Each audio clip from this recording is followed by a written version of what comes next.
कृष्णा हरे कृष्णा। श्रीमद् भगवद गीता अध्याय संख्या 13 श्लोक संख्या 32 से लेके और 35 तक। 32वां श्लोक पढ़ता हूँ।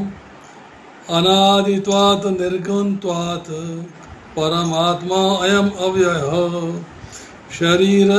शरीरस्थ अपि कौन्तेय न करोति न लिप्यति। अनुवाद में लिखते हैं श्रील प्रभुपाद,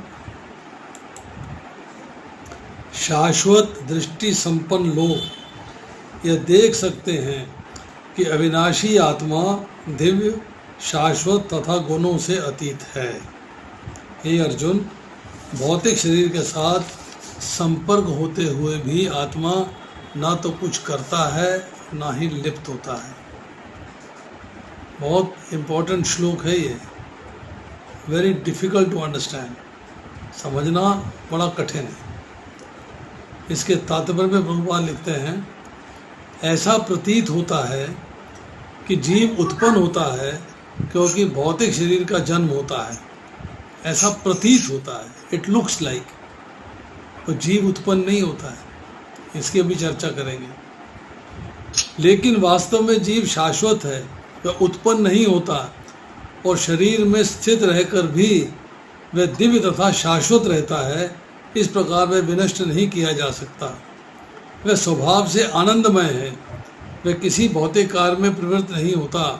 अतः भौतिक शरीरों के साथ उसका संपर्क होने से जो कार्य संपन्न होते हैं वे उसे लिप्त नहीं कर पाते। देखिए,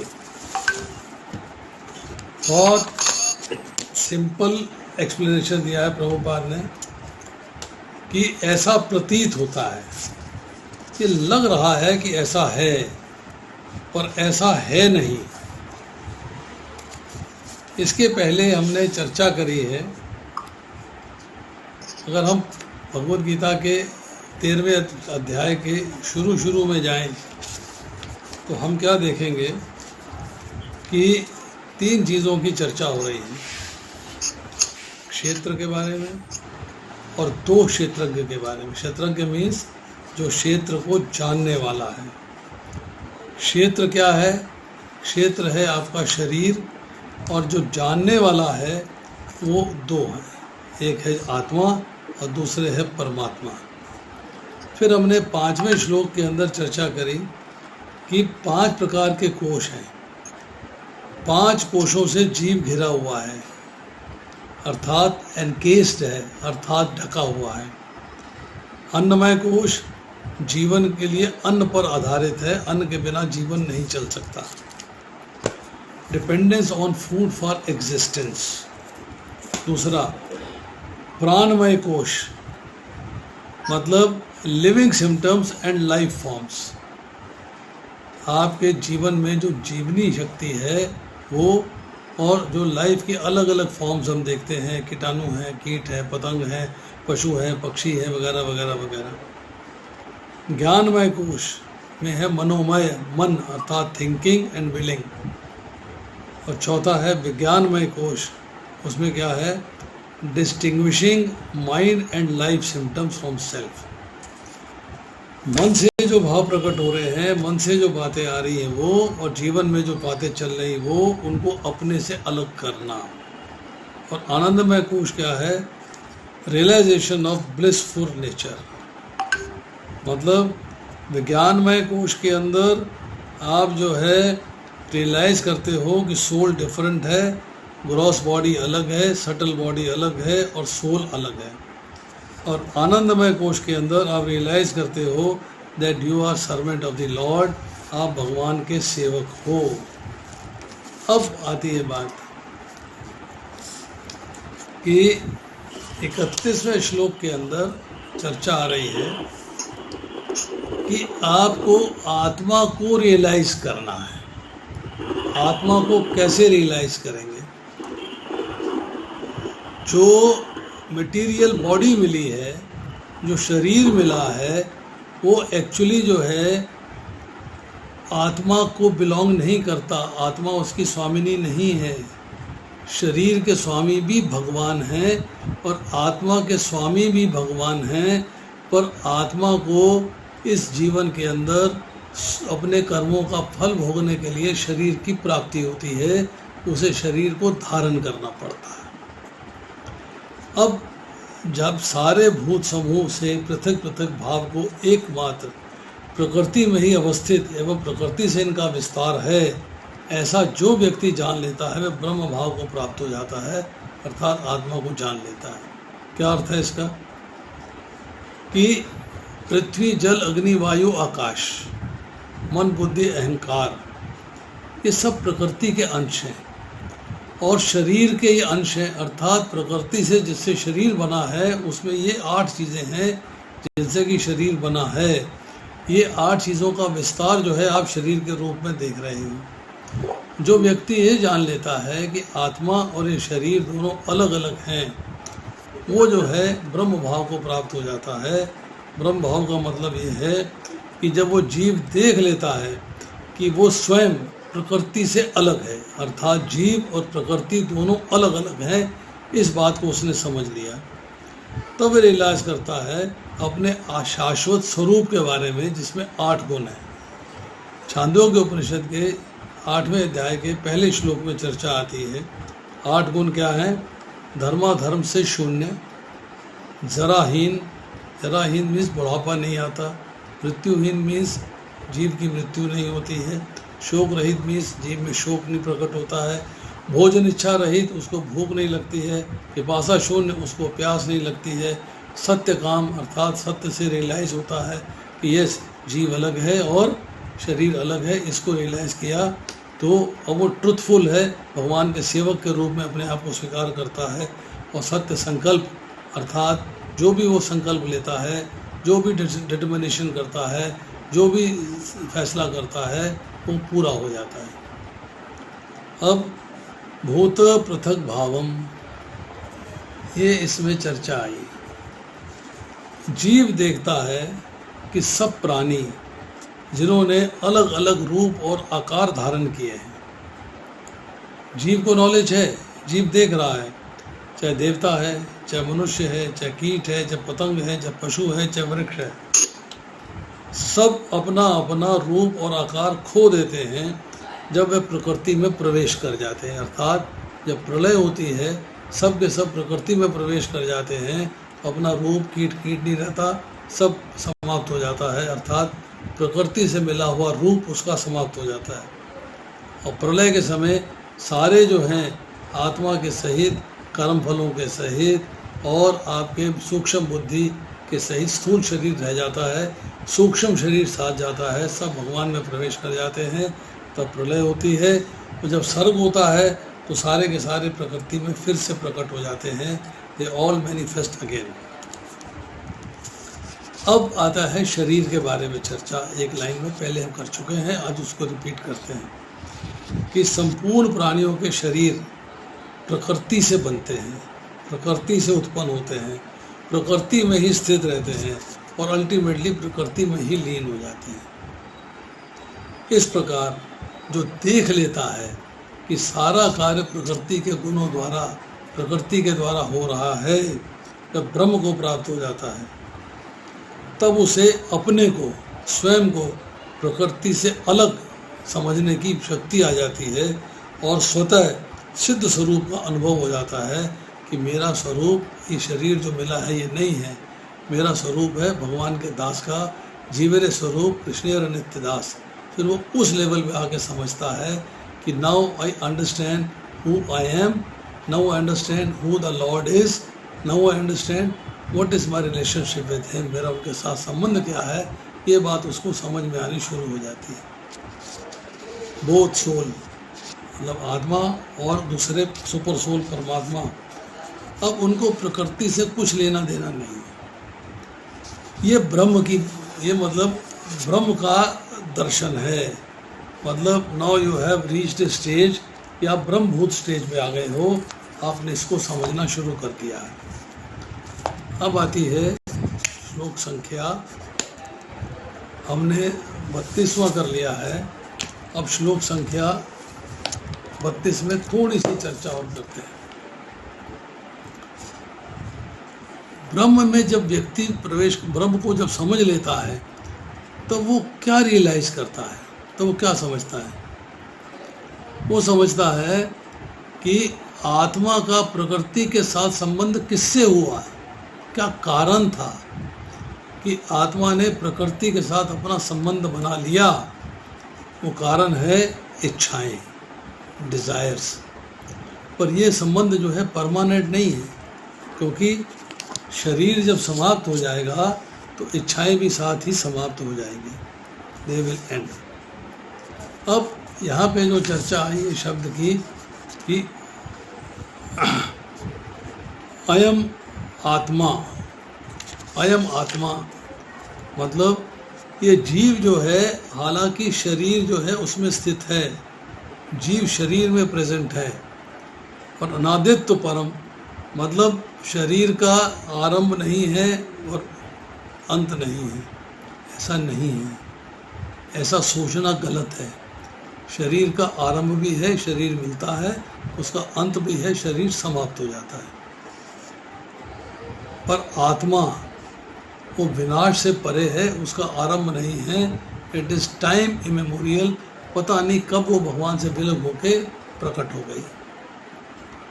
आत्मा अव्ययम अर्थात अपरिवर्तनशील है, उसमें कोई चेंजेस नहीं आते। निर्गुणात्वात् मतलब भौतिक गुणों से आत्मा रहित है, सच्चित है, ये अविनाशी है, अनादि है, अपरिवर्तनशील जीव कार्य नहीं करता, जिसके कारण वह विनाशील गुणों को छू भी नहीं पाता, जो प्रकृति से उत्पन्न शरीर एवं इंद्रियों से आते हैं। मतलब जो कार्य है वो शरीर के द्वारा होते हैं, इंद्रियों के द्वारा होते हैं, ना कि आत्मा के द्वारा। निर्गुणत्वाद के बारे में है कि जीव गुणों से रहित है, बट उसने प्रकृति के गुणों के साथ अपना संबंध स्थापित कर लिया है, इसलिए लगता है कि जीव जो है गुणों के अंडर आ रहा है। शरीरो स्थिति अपि, ये जीव जिस समय अपने को शरीर में स्थित मानकर अपने को कार्य का कर्ता मान लेता है। जैसे आप गाड़ी में बैठे हैं, ड्राइवर गाड़ी चला रहा है, आप कहते हो अरे मैं आपके यहाँ गाड़ी में आया, आपने एक्सेप्ट कर लिया कि गाड़ी आप लेके आए हैं, हालांकि गाड़ी ड्राइवर ने चलाई है। तो यहाँ जो है जब जीव अपने कार्य को कर्ता मान लेता है, सुख और दुख का भोक्ता मानता है, उस समय वास्तव में तटस्थ रहता है, वो न्यूट्रल है। न्यूट्रल कब है कि उसने जो है अपने आप को सुख और दुख का भोक्ता मान लिया, अब वो जो है भौतिक संसार के जाल में फंस गया है। अब सुख दुख का भान किससे होता है, सुख दुख का एहसास किससे होता है? जीव सदा से ही निर्लिप्त है, सदा से ही असंग है, परंतु कार्य जो है शरीर के द्वारा करता है। Krishna states that only body changes, soul is eternal and changeless. शरीर में तब्दीली आती है और आत्मा में चेंज नहीं आता। अब आते हैं श्लोक संख्या 33 पे। यथा सर्वगतम सौक्ष्म्यात् आकाशम न उपलिप्यते सर्वत अवस्थिता देहे तथा आत्मा न उपलिप्यते। यद्यपि आकाश सर्वव्यापी है, सब जगह उपस्थित है, किंतु अपनी सूक्ष्म प्रकृति के कारण किसी वस्तु से लिप्त नहीं होता। इसी तरह ब्रह्म दृष्टि में स्थित आत्मा शरीर में स्थित रहते हुए भी शरीर से लिप्त नहीं होता। फिर एक इम्पोर्टेंट पॉइंट कह दिया, आत्मा शरीर से है, परंतु जब ब्रह्म दृष्टि आ जाती है तब महसूस होता है कि आत्मा किसी कार्यकलाप में लिप्त नहीं, कार्यकलाप शरीर द्वारा किए जा रहे। वायु, जल, कीचड़, मल तथा अन्य वस्तुओं में प्रवेश करती है, फिर भी वह किसी वस्तु से लिप्त नहीं होती। वायु के बारे में चर्चा हो रही है। वायु जल में भी मिलेगी, कीचड़ में मिलेगी, मल में मिलेगी, किसी भी वस्तु में मिलेगी, परंतु उससे लिप्त नहीं होगी। इसी प्रकार से जीव विभिन्न प्रकार के शरीरों में स्थित होकर भी अपनी सूक्ष्म प्रकृति के कारण उनसे पृथक बना रहता है। हृदय में उपस्थित है बहुत ही सूक्ष्म है। You can't see, you can't feel, you can't realise. Feeling होती है थ्रू कॉन्शियसनेस, कि कॉन्शियसनेस बताती है कि yes atma is there in the heart. अतः इन भौतिक आंखों से देख पाना असंभव है कि जीव किस तरह इस शरीर के संपर्क में है और शरीर के विनष्ट हो जाने पर वह कैसे उससे विलग हो जाता है, कोई भी विज्ञानी इसे निश्चित नहीं कर सकता। शरीर में स्थिर होने पर भी आत्मा लिप्त नहीं होता है। कमाल की बात है, शरीर में है परंतु लिप्त नहीं है। भगवद गीता के 5वें अध्याय के 10वें श्लोक में कहते हैं भगवान कि जिस तरह कीचड़ में कमल होता है, कमल ऊपर रहता है, कीचड़ नीचे रहता है, कमल कीचड़ में लिप्त नहीं होता है, इसी तरह शरीर जो है उसके साथ आत्मा लिप्त नहीं होता है। अब इन 2 श्लोकों में 33वें 34वें में इनके बारे में बताया जा रहा है। क्या बता रहे हैं? अगर जीव शरीर में स्थित है, कमल कांति जी अपना ऑडियो ऑफ कर दीजिए आप।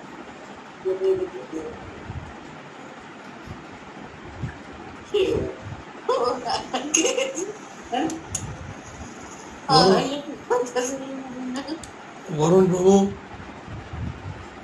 इनका ऑडियो ऑफ कर दो और सबको म्यूट कर दो। Let everybody be mute. कोई अपना ऑडियो ना खोल पाए जब तक हम परमिशन नहीं देंगे। जब जीव को ब्रह्म दृष्टि प्राप्त हो जाती है तब वो प्रकृति से अपना संबंध छुड़ाने में, विच्छेद करने में सक्षम होता है। तो ही अंडरस्टैंड्स कि मैं अलग हूँ और प्रकृति से मिला शरीर अलग है, दोनों अलग अलग हैं, तब वो संबंध विच्छेद कर पाता है। अगर जीव शरीर में स्थित है तो क्यों मैं प्रकृति के गुणों से प्रभावित नहीं होता? जीव शरीर में है परंतु क्यों वो प्रकृति के गुणों से प्रभावित नहीं होता? तो भगवान इसको उदाहरण से समझा रहे हैं। क्या कह रहे हैं? जैसे आकाश अपनी सूक्ष्म प्रकृति के कारण सब जगह उपस्थित है, चाहे पवित्र वस्तु हो या अपवित्र वस्तु, अपनी सूक्ष्मता के कारण वह लिप्त नहीं होता है, उनसे लिप्त नहीं होता है। उसी प्रकार जीव भी, चाहे वह उच्च योनि अर्थात देवता में हो या मनुष्य योनि या निम्न योनि मतलब कीट पतंग में हो, या अपनी सूक्ष्मता के कारण उसके शरीर से लिप्त नहीं होता। यथा सर्वगतम, आकाश का कार्य है वायु, अग्नि, जल और पृथ्वी। आकाश से वायु, वायु से अग्नि, अग्नि से जल, जल से पृथ्वी। आकाश इन चारों में व्याप्त है, अवेलेबल है, परंतु ये चारों आकाश में व्याप्त नहीं है। आकाश में अग्नि नहीं है, आकाश में पृथ्वी नहीं है, आकाश में जल नहीं है, आकाश में वायु नहीं है। रीज़न कि ये चारों आकाश की अपेक्षा स्थूल है और आकाश सूक्ष्म है। चारों सीमित है, आकाश असीमित है। चारों भूतों में विकार है परंतु आकाश में विकार नहीं होता। इसी तरह आत्मा जो है वो शरीर के साथ रहती है और शरीर में लिप्त नहीं है, और जब कर्मों का फल भुगता अपने आप को मान लेती है तो वो उसके साथ लिप्त हो जाती है। अब करते हैं श्लोक संख्या 34। यथा प्राकशति एकः कृष्णं लोकम इमं रवि क्षेत्रम क्षेत्री तथा कृष्णं प्रकाशति भारत। हे भरतपुत्र, जिस तरह सूर्य अकेले सारे ब्रह्मांड को प्रकाशित करता है, उसी प्रकार शरीर के भीतर स्थित एक आत्मा सारे शरीर को प्रकाशित करती, चेतना के रूप में। हम कहें कि हम जिंदा हैं, हमें फील हो रहा है, तो फीलिंग जो है हमारी कॉन्शियसनेस की वजह से है, और कॉन्शियसनेस का कॉज है आत्मा। अब यहाँ तात्पर्य में लिखते हैं श्रील प्रभुपाद, चेतना के संबंध में अनेक मत हैं। यहाँ पर भगवद गीता में सूर्य तथा धूप का उदाहरण दिया गया है। जिस प्रकार सूर्य एक स्थान पर स्थित रहकर ब्रह्मांड को आलोकित करता है, उसी तरह आत्मा रूप सूक्ष्म कर शरीर के हृदय में स्थित रहकर चेतना द्वारा सारे शरीर को आलोकित करती है। इस प्रकार चेतना ही आत्मा का प्रमाण है। ये बात हमने अभी आपको बता दी। जिस तरह धूप या प्रकाश सूर्य की उपस्थिति का प्रमाण होता है, जब शरीर में आत्मा वर्तमान रहता है तो सारे शरीर में चेतना रहती है। इसे बुद्धिमान व्यक्ति सुगमता से समझ सकता है। अतः चेतना पदार्थ के संयोग से नहीं बनी, ये जीव का लक्षण है। जीव की चेतना यद्यपि गुणात्मक रूप में परम चेतना से अभिन्न है, किंतु परम नहीं है, क्योंकि एक शरीर की चेतना दूसरे शरीर से संबंधित नहीं होती। आपकी चेतना आपके साथ है, दूसरे शरीर की दूसरे साथ है, परंतु परम चेतना है परमात्मा, वो आत्मा के साथ लिप्त नहीं होते। लेकिन परमात्मा आत्मा के सखा के रूप में समस्त शरीरों में स्थित हैं और समस्त शरीरों के प्रति सचेष्ट रहते हैं। परम चेतना या व्यष्ट चेतना में यही अंतर है। अंतर क्या है कि आत्मा समस्त शरीरों में एक साथ नहीं है, अपने ही शरीर में है, पर परमात्मा जो है वो आत्मा के शाखा के रूप में सारे शरीरों में उपस्थित है। अब देखिए, चेतना के बारे में चर्चा हो रही है। शरीर में स्थित होने पर भी आत्मा करता क्यों नहीं है, ये बात हम करते आए। चेतना पदार्थ के संयोग से नहीं बनी। चेतना की डेवलपमेंट जो है वो भौतिक शरीर के साथ संयोग से नहीं बनी। या सूर्य तथा धूप का उदाहरण दिया गया है। सूर्य एक स्थान पे है और धूप सब जगह पर, तो इसी तरह सोल है और कॉन्शियसनेस है। अब आत्मा जो प्रकृति के गुणों से कलुषित नहीं है, शरीर को अपने गुणों से नरिश करता है। आत्मा शरीर को पावर देती है, चेतना देती है, शरीर के गुणों को नरिश करता है, अर्थात उनको जो है शक्ति देती है। परंतु होता क्या है, गुणाद व लोकाभाद वेदांत सूत्र 2.3.24 जिस प्रकार दिए की लौ अपनी किरणों के द्वारा कमरे को प्रकाशित कर देती है, उसी प्रकार एक आत्मा सारे शरीर को प्रकाशित अर्थात चेतन कर देती है। संसार की सब क्रियाएं, सब एक्टिविटीज़ सूर्य के प्रकाश के अंडर होती हैं, किंतु सूर्य में मैं सबको प्रकाशित करता हूँ ऐसा कर्तव्यपन का अभिमान नहीं होता है। सूर्य का प्रकाश क्रियाओं को करवाने में कारण नहीं बनता, लिप्त नहीं होता। सूर्य के प्रकाश में होती हैं, सूर्य का प्रकाश कार्य नहीं करवाता है। तो इसी तरह आत्मा जो है वो लिप्त नहीं होती है, कार्य शरीर करता है, आत्मा कार्य नहीं करवाती है। एक आत्मा संपूर्ण शरीर को चेतना देता है, संपूर्ण क्रियाएं इसी आत्मा के प्रकाश में होती हैं, किंतु आत्मा उन क्रियाओं को करने या करवाने में कारण नहीं बनता। ये इम्पोर्टेंट श्लोक है जो एक्सप्लेन करते हैं कि कर्म जो है वो शरीर करता है या आत्मा। अब हम आज का आखिरवां श्लोक करते हैं, 35वां श्लोक, थोड़ा लंबा है। क्षेत्र क्षेत्रो गयो एवं अंतरम ज्ञान चक्षुषा भूता प्रकृति मोक्षम च ये विदु यान्ति ते परम।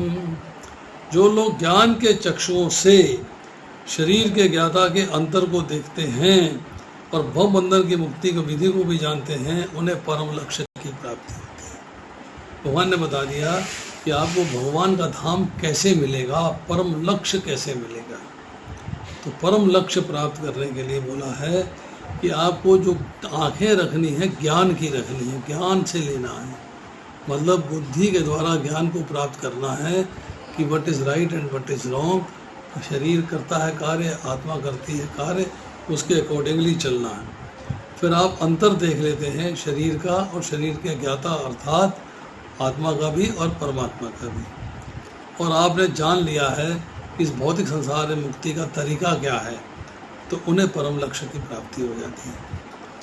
तात्पर्य में श्रील प्रभुपाद लिखते हैं, इस 13वें अध्याय का तात्पर्य यही है कि मनुष्य को शरीर के स्वामी और परमात्मा के अंतर को समझना चाहिए। श्लोक 8 से लेकर श्लोक 12 तक वर्णित मुक्ति की विधि को जानना चाहिए, तभी वह परम गति को प्राप्त हो सकता है। श्रद्धालु को चाहिए कि सर्वप्रथम वह ईश्वर का श्रवण करने के लिए सत्संगति करे और धीरे धीरे प्रबुद्ध बने। बड़े सिंपल लैंग्वेज है, कोई कंफ्यूजन नहीं है। यदि गुरु बना लिया जाए तो पदार्थ तथा आत्मा के अंतर को समझा जा सकता है। Guru explains you the difference between body and soul. तो वही अग्रम आत्म साक्षात्कार के लिए शुभारंभ बन जाता है। वही जो है, जब फर्क पता लग जाता है, शरीर और आत्मा का भेद पता लग जाता है, तब आप आत्म साक्षात्कार का ज्ञान प्राप्त करने के मार्ग पर चल पड़ते हैं। गुरु अनेक प्रकार के उपदेशों से अपने शिष्यों को देहात्म बुद्धि से मुक्त होने की शिक्षा देता है। उदाहरणार्थ भगवद गीता में कृष्ण अर्जुन को भौतिक बातों से मुक्त होने के लिए शिक्षा देते हैं कि कैसे भौतिक बातों से मुक्त हुआ जा सकता है। मनुष्य ये तो समझ सकता है कि शरीर पदार्थ है और इसे 24 तत्वों में विश्लेषित किया जाता है। 24 तत्व क्या है? 5 स्थूल तत्व पृथ्वी जल अग्नि वायु आकाश, 3 सूक्ष्म तत्व मन बुद्धि अहंकार, 5 ज्ञान की इंद्रियां कान आँख नाक जीवा में रस लेने की शक्ति और त्वचा, और 5 इनके विषय, कान का विषय शब्द, आँख का विषय रूप, जीवा का विषय रस, त्वचा का विषय स्पर्श और नाक का विषय गंध। और 5 कर्म की इंद्रियां हैं। दोनों पैर एक इंद्रिय गिना गया है, दोनों हाथों को एक इंद्रिय गिना गया है, जीवा में बोलने की शक्ति को एक इंद्रिय गिना गया है, 3 हो गई। और 2 है उपस्थ अर्थात मूत्र त्यागने का स्थान, और गुदा अर्थात मल त्यागने का स्थान। और इनके ऊपर है 24वां तत्व प्रकृति के 3 गुण, अर्थात भौतिक प्रकृति अर्थात मूल प्रकृति कह लीजिए, भौतिक प्रकृति कह लीजिए, या प्रकृति के 3 गुण कह लीजिए, कुछ भी कह लीजिए। स्थूल शरीर स्थूल अभिव्यक्ति है, मन तथा मनोवैज्ञानिक प्रभाव सूक्ष्म अभिव्यक्ति है। जीवन के लक्षण इन्हीं तत्वों की अंतक्रिया विकार है, जो 5वें 5वें श्लोक में कर चुके हैं। इनसे ऊपर भी आत्मा और परमात्मा है। आत्मा और परमात्मा 2 हैं। यह भौतिक जगत आत्मा तथा 24 तत्वों के सहयोग से कार्यशील है। जो संपूर्ण भौतिक जगत की इस रचना को आत्मा तथा तत्वों के सहयोग से हुई मानता है और आत्मा की स्थिति को भी देखता है, वही वैकुंठ लोक जाने का अधिकारी बन पाता है। ये बातें चिंतन तथा आत्म साक्षात्कार की हैं। मनुष्य को चाहिए कि गुरु की सहायता से इस अध्याय को भली भांति समझ ले। प्रभुपाद ने पहले अध्याय के अंदर भी चर्चा करी है कि भगवद गीता बहुपठित वास्तविक विद्या है, इसे भक्त की सहायता से छानबीन कर पढ़ना चाहिए। अब इस 35वें श्लोक में चर्चा करते हैं कि ज्ञान के माध्यम से मुक्ति की विधि को जाना जा सकता है और परम गति की प्राप्ति हो सकती है। जीव एवं परमात्मा दोनों प्रकृति से बने शरीर में उपस्थित हैं। ये बात हम पहले चर्चा कर चुके हैं कि हृदय रूपी गुफा में दोनों बैठे हुए हैं, और जीव जो है भोक्ता है और परमात्मा जो है असंग है, अभोक्ता है, उपद्रष्टा है, साक्षी है, अनुमंता है। जीव के कर्मकलापों के साथ परमात्मा इन्वॉल्व नहीं है, लिप्त नहीं है, परंतु जीव ने शरीर के गुणों को स्वीकार करके उनसे बंधन बांध लिया है। परंतु जब जीव परमात्मा जीव एवं प्रकृति से संबंध को ज्ञान के द्वारा समझ लेता है तो वो बंधन से मुक्त हो जाता है। ज्ञान चक्षुओं के द्वारा जीव परमात्मा प्रकृति का अंतर समझने के बाद मोक्ष की प्राप्ति संभव है, पॉसिबल है, if you move on the right track. सत असत, नित्य अनित्य, क्षेत्र क्षेत्रज्ञ को अलग अलग जानने का नाम ज्ञान चक्षु है, अर्थात विवेक है। विवेक मीन्स जिसकी पंडा जागृत हो गई है, विवेक में बुद्धि है, वो सत्य में असत्य में, ज्ञान में अज्ञान में, करनीय में अकरणीय में, कर्तव्य में भेद कर पाता है। क्षेत्र विकारी है, उसमें चेंजेस आते हैं, प्रतिक्षण परिवर्तन होता रहता है। ऐसा कोई क्षण नहीं है जब उसमें परिवर्तन ना हो और स्थिर होता हो। क्षेत्रीय अर्थात आत्मा सदा एक रूप रहता है, स्थिर रहता है। और क्षेत्रज्ञ में भी कभी परिवर्तन नहीं होता है, ना हुआ ना होगा। भूत प्रकृति मोक्षम च। जब वास्तविक विवेक जागृत हो जाता है, वास्तविक ज्ञान मिल जाता है, आपकी बुद्धि दिव्य हो जाती है, अर्थात तब जो है जीव प्रकृति परमात्मा का भेद का ज्ञान होने से प्रकृति से संबंध विच्छेद हो जाता है और परमात्मा से संबंध स्थापित हो जाता है। ज्ञान मार्ग में देहाभिमान ही बाधा है। अब देखिए इस बात को कितनी सुंदर चर्चा भगवान आगे करते हैं जाके। मैं आपके सामने 15वें अध्याय का एक श्लोक पढ़ता हूँ। निर्माण मोहा जित संग दोषा अध्यात्म नित्या विनिवृत्त कामा त्वंदे विमुक्ता सुख दुख संगे गच्छन्ति मूढ़ा पद अव्ययम।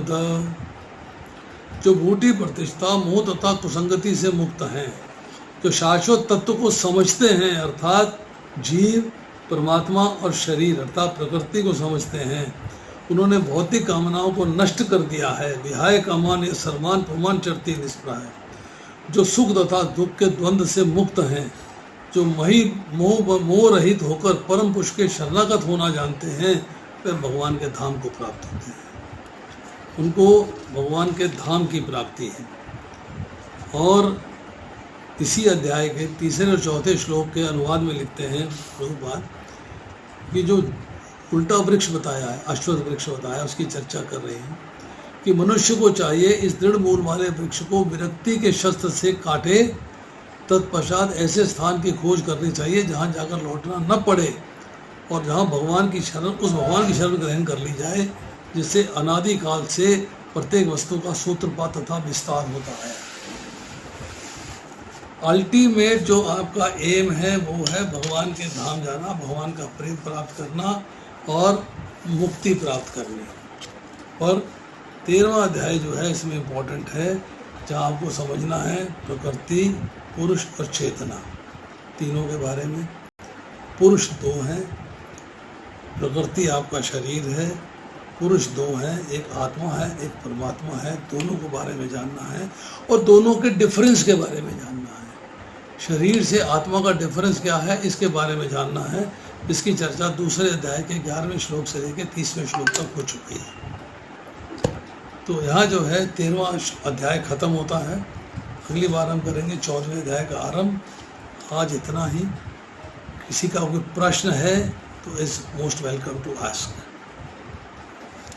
प्रश्न पूछ सकते हैं आप।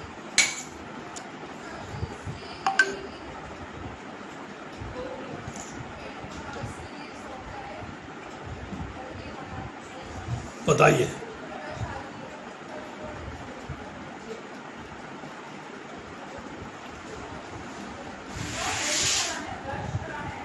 यस, मंजू करमचंदानी जी पूछिए आप।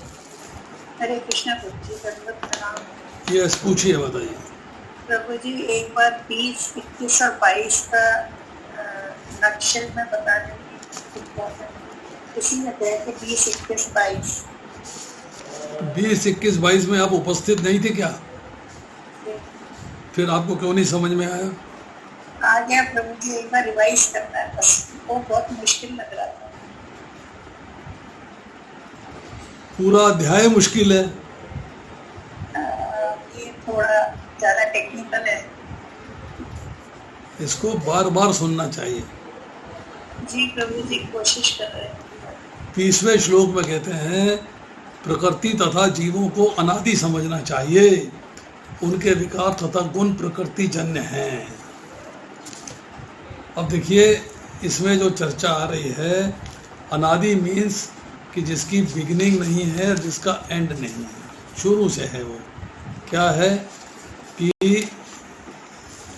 जीव और प्रकृति दोनों चूंकि भगवान के अंश हैं, इसलिए दोनों जो हैं अनादि हैं, अर्थात भगवान की शक्ति है। माया तथा जीव मेरी शक्ति होने से उनका संबंध भी अनादि है। टाइम इमेमोरियल संबंध कब बना है कोई नहीं जानता। तो दोनों के स्वरूप में अंतर है। प्रकृति गुणों वाली है, जीव गुणों से रहित है। प्रकृति में विकार होता है, जीव में विकार नहीं होता। प्रकृति जगत का कारण बनती है, आत्मा किसी का कारण नहीं बनता। विकारश्च इच्छा, द्वेष, सुख, दुख, संघात, चेतना, धृति, सत्व, रज तथा तमोगुण से प्रकृति, सब प्रकृति से उत्पन्न है। पुरुष में कोई विकार नहीं होता है, कोई गुण नहीं होता है। मतलब ये बात समझनी है कि जीव एवं भगवान में परिवर्तन नहीं होता, दोनों शाश्वत हैं, दोनों शाश्वत हैं। अब देखिए 21वां श्लोक क्या कहता है, इसका अनुवाद क्या कहता है। प्रकृति समस्त भौतिक कारणों तथा कार्यों परिणामों के हेतु कही जाती है और जीव पुरुष इस संसार में विविध सुख दुख के भोग का कारण बनता है। बड़ा आसान है और बड़ा मुश्किल है। बहुत आसान है और बहुत मुश्किल है। आसान क्या है, कार्य प्रकृति करती है। प्रकृति में ना सुख है ना दुख, ये जीव की इच्छाओं के अनुरूप चेंज होती रहती है। जीव कार्य नहीं करता, केवल इच्छा करता है और भौतिक प्रकृति से चूंकि संग हो गया है इसलिए फल भोगता है, इसलिए फल भोगता है। छाया यहाँ पे जो है जीव का संबंध दिखाया है माया के साथ। कार्य, कार्य मतलब वर्क मतलब शरीर, पंच महाभूत, 5 विषय, 10 सेंसेस, मन बुद्धि अहंकार। कारण, कारण है सुख दुख की साधन इंद्रियां। करता है इंद्रियों के अधिष्ठाता अर्थात इंद्रियों के स्वामी जो हैं वो कार्य करते हैं। तो कर्ता कौन है, 18वें अध्याय का 14वां श्लोक पढ़ेंगे तो करता है टेक्निकली इच्छा करने वाला करता है, परंतु कार्य शरीर के द्वारा होता है।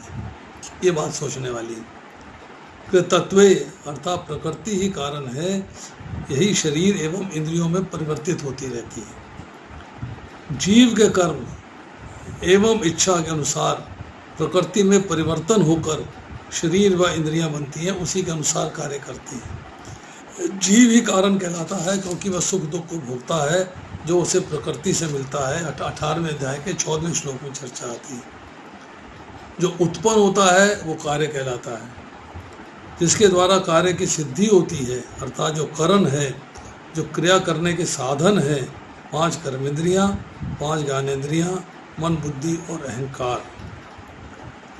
प्रकृति का कार्य क्या है, प्रकृति का कार्य है बुद्धि, बुद्धि का कार्य है अहंकार। सो अहंकार बुद्धि का कार्य है, तो इससे जब जोड़ बना लेता है, इससे जब तालमेल बना लेता है तो बुद्धि का मालिक बन जाता है और कर्ता एवं भोक्ता बन जाता है।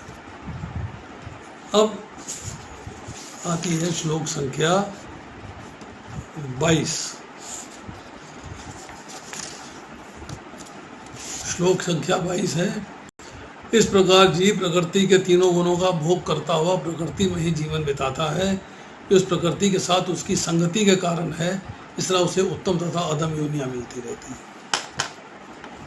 जब प्रकृति के साथ संबंध बना लिया और प्रकृति को एंजॉय करने की इच्छाएं प्रकट हो गई तो जो कर्म करोगे उसका फल मिलेगा, तो भोगेगा कौन? भोगना तो जीव को ही है ना, दूसरी योनि प्राप्त करके। तो मायाबद्ध जीव जो है 84 लाख योनियों में घूमता रहता है और श्रवण से ही माया के जाल से छूटा जा सकता है। पुरुष अर्थात जीव प्रकृति में स्थित होकर ही प्रकृति से उत्पन्न सुख और दुख आदि विषयों का भोग करता है तथा प्रकृति के गुणों में आसक्ति के कारण ही अच्छी तथा बुरी योनियों में जन्म लेता है। क्योंकि प्रकृति के साथ जो संबंध बन गया है प्रकृति में ही भोगता है, प्रकृति में तीनों गुणों के साथ भोगता है, प्रकृति में जीवन बिताता है।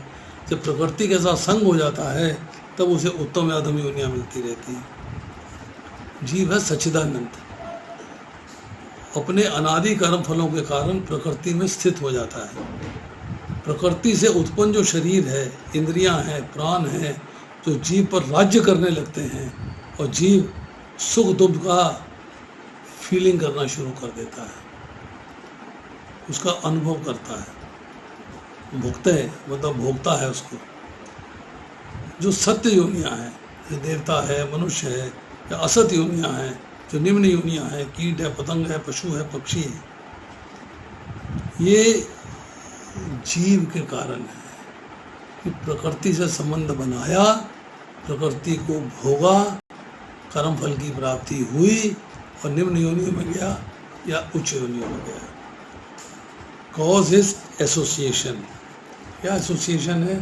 प्रकृति के जो 3 गुण हैं उनसे जो संसार बना है जो उसको प्राप्त करने की जो अनादि काल से इच्छाएं हैं, उसमें आनंद लेने की जो इच्छाएं हैं, ये गुणों का संग है और इसकी वजह से ही उत्तम या अधम योनियाँ मिलती हैं। जीव अनादि है, इसका ना अंत है ना बिगिनिंग है, और अनादि काल से जब वो इस भौतिक संसार में प्रकट हुआ तो सूक्ष्म वासनाओं के संसर्ग से उत्पन्न जो उसने कर्म किए हैं उनके कारण प्रकृति की कर्म करने के लिए प्रकृति की शरण लेता है, और भोक्ता बनने के लिए जब प्रकृति की शरण ली है तो कर्म फल भोगने के लिए उसे योनियाँ भोगनी पड़ेंगी। जीव अपने आप कुछ नहीं कर सकता है, शरीर के माध्यम से कार्य करता है, अर्थात प्रकृति के सहयोग से कार्य करता है। लगता है कार्य प्रकृति कर रही है। जीव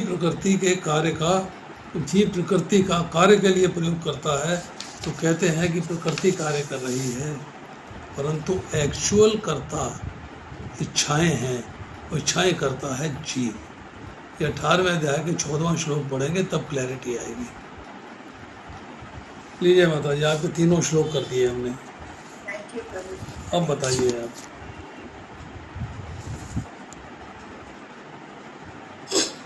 यस मिश्रा जी बोलिए। हरे कृष्णा प्रभु जी, दंडवत प्रणाम। दंडवत प्रणाम प्रभु जी, कहिए। प्रभु जी, जो मैं समझाऊं थोड़ा सा उसके बारे में क्या मैं भूल सकता हूं, और उसमें प्रश्न क्या है मैं वो भी समझ नहीं पाया, लेकिन मैं ये सोच रहा हूँ जो मैं समझ पाया हूँ उसमें अगर क्लियरिटी नहीं है तो मैं उस पर आपका मतलब मार्गदर्शन चाहता हूँ। बताइए। तो मैं 2 मिनट का समय ले। तो प्रभु जी, आज की कथा एक सवाल करिएगा, जो आपने एक सवाल, जब उसका उत्तर मिल जाए फिर दूसरा करिएगा, उसका उत्तर मिल जाए फिर तीसरा करिएगा। आप सवाल का जंगल बना देते हो, जलेबी बना देते हो सवाल की। जलेबी मत बनाओ, सीधी रेखा रखो, एक सवाल करो। प्रभु जी, मैं कुछ कहना चाहता हूँ, इस सवाल नहीं है, पहले मैं कुछ कहना चाहता हूँ। बताइए।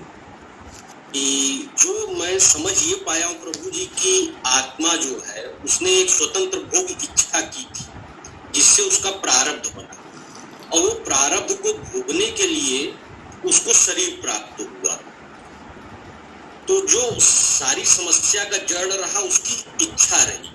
तो जब वह भगवत धाम में था तब वहाँ क्या रजोगुण, तमोगुण और सत्वगुण वहाँ विद्यमान थे, ये जिज्ञासा बन रही है कि क्योंकि उसने आपने बताया कि प्रकृति का संग प्राप्त हो गया, इच्छा उसकी मूल समस्या रही। आप मिश्रा जी, ये बात मैं एक बार नहीं 10 बार बता चुका हूँ, आप ध्यान नहीं देते जी, क्योंकि आप उसे दोबारा सुनते नहीं। सुना, खत्म कर दिया, बार बार सुनिए। भगवान के धाम में जीव है, भगवान के पास स्वतंत्र इच्छा है, जीव के पास भी स्वतंत्र इच्छा है। वहाँ पर ना तमोगुण है, ना रजोगुण है, ना सतोगुण है, चिंतामणि धाम है। परंतु जीव के मन में चूंकि भगवान भी इच्छा रखते हैं, उनका अंश है जीव, तो उसमें भी इच्छा प्रकट होती है। जीव के मन में इच्छा हुई कि जैसे भगवान आनंद ले रहे हैं, सिमिलर आनंद मुझे लेना चाहिए।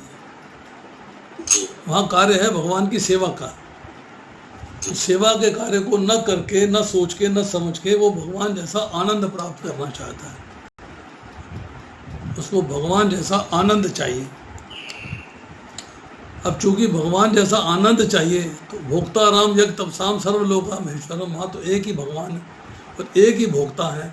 हर व्यक्ति तो भोक्ता नहीं बन सकता, हर जीव तो भोक्ता नहीं बन सकता। तो उसकी स्वतंत्र इच्छा है, पूरी कैसे होगी? How will that desire be fulfilled? Chintamani Dham में सब इच्छाएं पूर्ण होती हैं, तो वहाँ भी इच्छा पूर्ण होनी चाहिए। कैसे होगी पूर्ण? तो योग माया अरेंजमेंट करती है। वो जीव के लिए भौतिक संसार में स्थान बना देती है कि तुम भौतिक संसार में जाओ, अपनी मर्जी के मालिक हो, स्वतंत्र इच्छा का इस्तेमाल करो, अपने भगवान खुद बनो, जैसे मर्जी भोगो। जब जीव जो है भगवान के धाम से निकल के योग माया के द्वारा अपनी इच्छा के अनुरूप भौतिक सृष्टि में आ जाता है, तब उसकी समस्याएं शुरू हो जाती हैं। जब वो भौतिक सृष्टि को भोगने लगता है, उसमें आनंद प्राप्त करने लगता है, एंजॉय करने लगता है तो कर्म फल की रचना होती है, और कर्म फल की रचना से कर्मों के फल बंधन में फंसता चला जाता है। This is time immemorial. कब हुआ कोई नहीं जानता, नो बडी नोस। कि बिगिनिंग कब हुई है कोई नहीं जानता इसके बारे में। अब दूसरा सवाल बारी। नहीं प्रभु जी, बस हो गया। मतलब एक ही वो बात इतना तो समझ गया कि भाई सारी समस्या का जड़ इच्छा है। वो जीव ने इच्छा कर लिया तो उसे भोगने के लिए शरीर प्राप्त होगी। अब वह शरीर में जो है नाना प्रकार के कर्म बंधन बनते चले जाएंगे। उसके संबंध उसने प्रकृति से बना लिया, रजोगुण तमोगुण तीनों गुणों का उसने संग कर लिया, तो जिस वजह से वो प्रकृति से बंध जाता है। यही मैं समझ पाया हूँ। बहुत बढ़िया, आगे बताओ।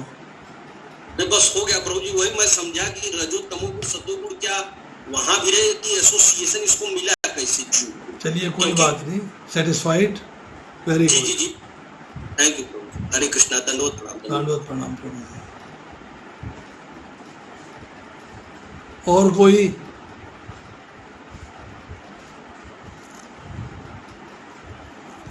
और किसी का कोई सवाल है?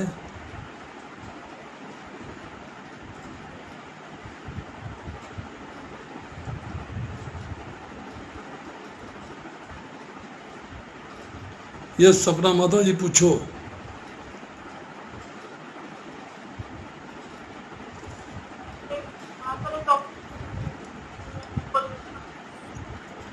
आवाज नहीं आ रही।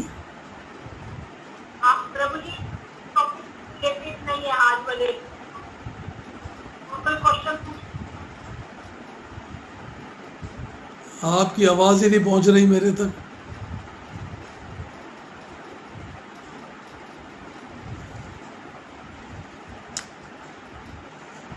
आप ना मोबाइल के माइक बिल्कुल अपने सामने रख के बोला करो। प्रभु जी इस टॉपिक से रिलेटेड नहीं पूछिए। आज का क्वेश्चन, दूसरा क्वेश्चन पूछ सकते हैं? पूछो पूछो। मैंने आपको पानीपत वाली क्लास में बोला था।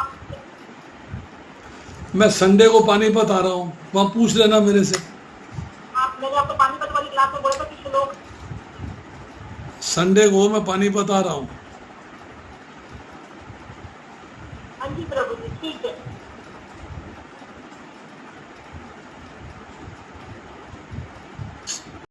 और कोई? हरे कृष्णा प्रभु जी, दंडवत प्रणाम। यस माता जी बोलिए। गुड़गांव कब आ रहे हैं प्रभु जी? आप कैंसिल हो गया था आपका। मालूम नहीं गुड़गांव कब आऊंगा मैं खुद नहीं जानता है। गुड़गांव के लिए ऑनलाइन हूं मैं।